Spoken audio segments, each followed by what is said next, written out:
آخر آزمائشوں سے اتنا کیوں گھبراتے ہو؟ اور پھر اپنے آپ کو مایوسی کے اندھیرے میں کیوں لے جاتے ہو؟ سوچو، اس رب نے حضرت آدم علیہ السلام کو بھی آزمایا کہ فلاں درخت کا پھل نہ کھانا، تو ان کی اولاد یعنی ہم کو کیسے نہ آزمایا جائے گا؟ اور اگر یہ جان لو کہ اللہ پاک نے اس آزمائش کے بعد تمہیں کس مقام پر لے کے جانا ہے، تو تم غم میں بھی مسکرانا سیکھ جاؤ گے۔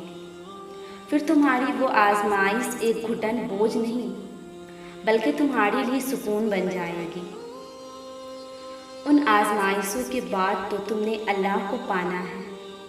تم تو خوش نصیب ہو کہ اللہ نے اپنی محبوبی میں چن لیا اور اس کے خاص بندوں میں شامل ہو گئے ہو، کیونکہ آزمائش کا یہ سخت امتحان وہ ان سے لیتا ہے جو اس کے محبوب بندوں میں شامل ہو گئے ہوں، جنہیں وہ اپنے قریب رکھنا چاہتا ہے۔ اور پھر اگر آزمائش کے وقت ثابت قدم رہے اور حالات کا ڈٹ کے مقابلہ کیا، صبر کے دامن کو نہ چھوڑا اور مانگتے رہے، پھر جان لینا تم نے اپنی منزل پا لی، اللہ تک رسائی حاصل کرنے کی منزل۔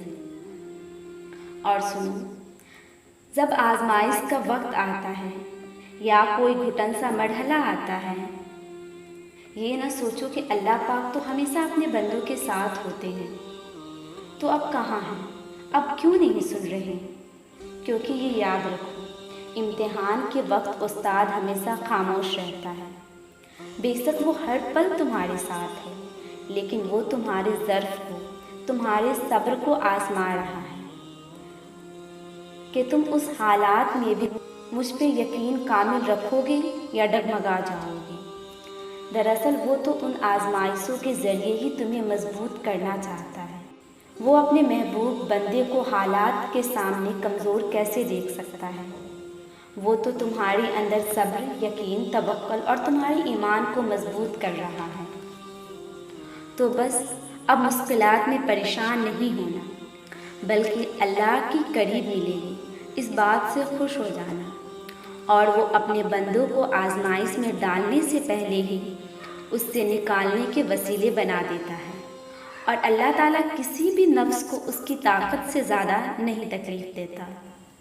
تو جب آزمائش میں تھک جاؤ اور برداشت کرنا مشکل ہو، تو بس صبر سے کام لینا ہے، اس سے مانگتے رہنا ہے، اسے پکارتے رہنا ہے، پھر تو جلد ہی تمہارے سارے امتحان ختم ہو جائے گی، پھر وہ سب پالو گے جس کی چاہت ہے۔